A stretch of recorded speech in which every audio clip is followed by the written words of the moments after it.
Welcome back to Success Odyssey. In the last two episodes, we spoke a lot about the law of attraction, what it is and what it isn't. Now this week we're going to talk about another major component to our collective journey of success, and that's the law of abundance. So what is the law of abundance? The law of abundance is actually a component of the law of attraction, the way I see it. Now simply put, it's the principle that all that we need exists in this universe, that there's no lack of anything for everyone, and all we need to do is decide to access it. And like the law of attraction states, if we are experiencing lack, it is simply because our own perception has made it so. Our thoughts, our feelings, and our courses of action have brought us to a place where we are experiencing this false sense of lack. Another way of looking at it is that we have to be in alignment with the law of abundance. And what does that mean? Well, it means we have to be ready to receive. It means we have to be in vibrational harmony with that which we desire in order to get it. We need to use the law of attraction basically to get the positive result of the law of abundance. They work hand in hand. So how is it possible that there's an abundance of everything that we need in this universe? I mean, we live on a finite planet with finite resources, right? Well, not exactly. Now, true, there are some things for which there is a finite amount. Take gold, for example. But is it really possible for one person or a group of people to hoard so much gold that there's not enough for everyone? The answer is actually no. Besides, not everyone wants gold anyway. So, in actuality, there's really enough gold for people who want gold. You can pretty much go anywhere right now and buy a bar of gold or a piece of gold jewelry or any form of gold. It's out there. Its abundance is evident. The same thing holds true for wealth. As I mentioned last week, you can think of wealth as kind of being in the same light as health. There's no lack of health anywhere. Your ability to attract health can't take health away from someone else.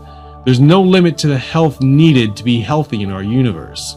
You simply need to start making healthy choices and you'll start attracting health. So if you want to start attracting wealth, then you need to make wealthy choices. But the law of abundance says that the wealth is there, whether you attract it to yourself or not. Think of the ocean. I love to use water as a metaphor. It always has such a great quality that you can compare it to so many wonderful things. Alright, now imagine that you're standing on the beach on a hot summer day, and you need a way to cool yourself down.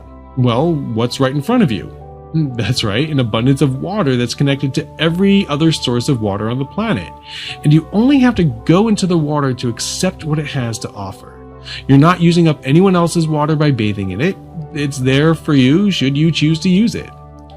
Now, what if you live far away from the ocean and you really want to bathe in it? Pools, lakes, rivers, swimming holes, they just won't do it for you. You want the ocean. Does that abundance of ocean still exist? Well, of course it does. Is it available to you? Absolutely. But it's going to require some effort on your part to get to it.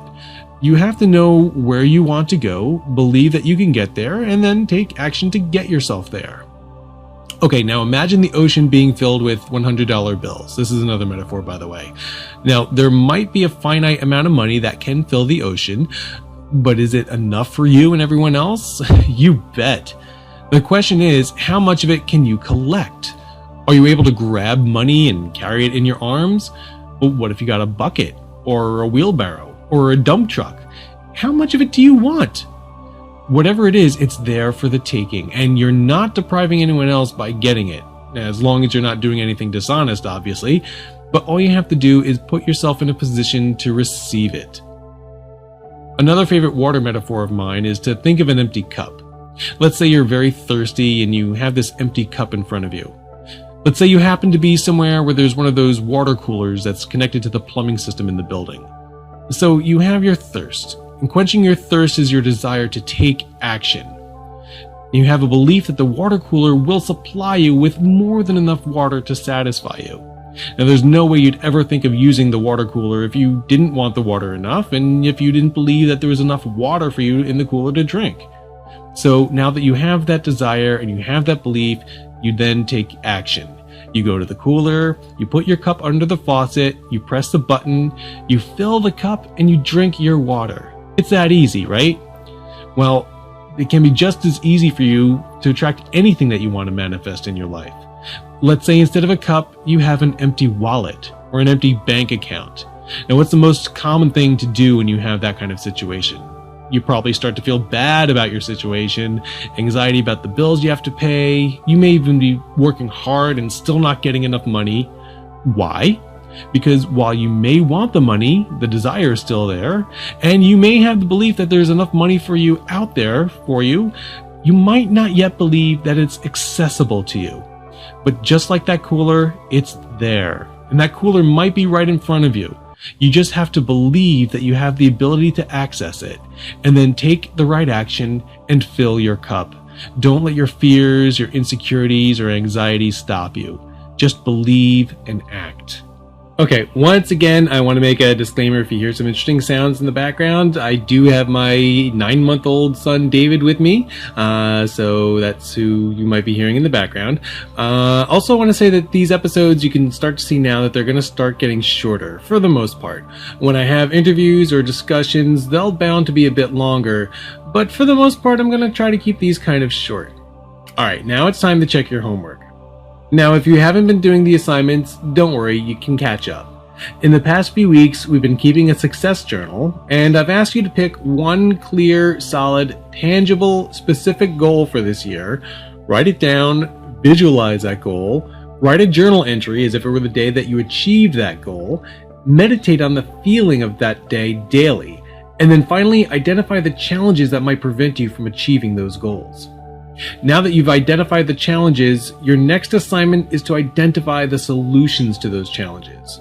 Write them all down in your journal, and then visualize yourself going through the process of taking action on those solutions, overcoming the challenges. Now understand that you might not be able to figure out every solution to every challenge, and know that there might be other solutions out there as well that you just might not be manifesting yet. So remain open to that. Now again, the important thing here is that you don't let these challenges discourage you. Because if you get discouraged, that's a negative vibration, and a negative vibration will keep you from attracting what you want. Now, perhaps you need to attract the right solution to a particular problem. Well, try using the techniques we've used to attract that solution. Ask the universe to provide you insight, and think and feel positively about receiving it. Even if you can't figure out a solution to your challenge, that's okay. Just skip the identifying the solution part and go right to visualizing yourself overcoming that challenge. Feel what it feels like to go through a monumental obstacle and come out a winner. Because how you feel is more important than what you do at this stage of the game. Think of it this way. If you're feeling negative about something you want, even if you know what to do to get it, your feelings are going to interfere with your actions, and you won't be able to attract what it is you want. It's much better right now to feel positive about it, be open to the idea that the solution will come to you at the right time, and be grateful that the law works every time. By doing this, you will eliminate any resistance that you might have that will keep you from getting what you want. So write down your solutions, if you can find them, or write down some affirmations that will help you attract the solutions. Meditate on them, visualize them, and please let me know what you come up with. Tell me what results are showing up in your life. Remember, you can leave comments on each episode on my blog at successodyssey.wordpress.com.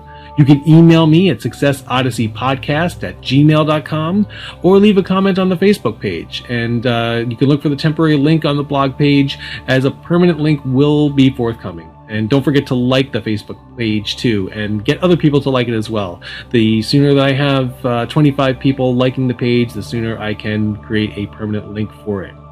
Don't forget you can follow me on Twitter at twitter.com/successodyssey, or simply @successodyssey. And finally, this is very, very helpful. You can leave comments in iTunes by searching for Success Odyssey in the iTunes store. And I really appreciate any feedback, but especially in iTunes. Apparently that's a good thing to leave comments in iTunes. And don't forget you can subscribe to this and some other great shows on the Inspirational Internet Radio Network at iirnet.wordpress.com. That's iirnet.wordpress.com. So please check that out. And if you have a show that you'd like me to include on the network, or you're thinking of starting a show, please let me know. You could be the next podcaster on the Inspirational Internet Radio Network. And as always, remember, you are already living the life of a successful person. Be the successful person that you are and continue your journey of success with me. As always, I thank you for listening, and I look forward to speaking with you again next time.